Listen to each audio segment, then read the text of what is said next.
धन्यवाद कार्यक्रम सञ्चालिकाज्यू। श्री सन्तानेश्वर नौधारा बचत तथा ऋण सहकारी संस्था लिमिटेडको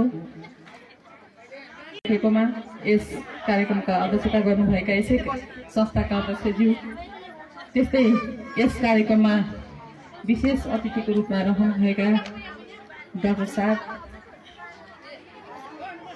र उनका संस्था ज्येष्ठ नागरिकको रूपमा रहनुभएका आमा सबैलाई शुभकामना दिन चाहन्छु। शुभकामना। वास्तवमा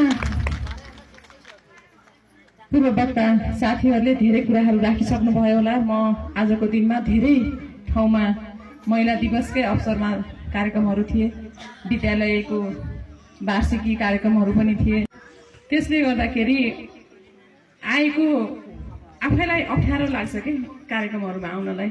एकैछिन आउने, पहिलाको पनि कुरा सुन्न नपाउने, लास्टमा पनि कुरा सुन्न नपाउने, आफ्नो कुरा हतार हतार राख्ने अनि दौडिहाल्नु पर्ने। राष्ट्रिय स्तरमै महिलाहरूको हक अधिकारका विषयमा महिलाहरूलाई आफ्ना अधिकार सुरक्षित गर्ने विषयमा महिला अधिकारीका धेरै वर्षदेखि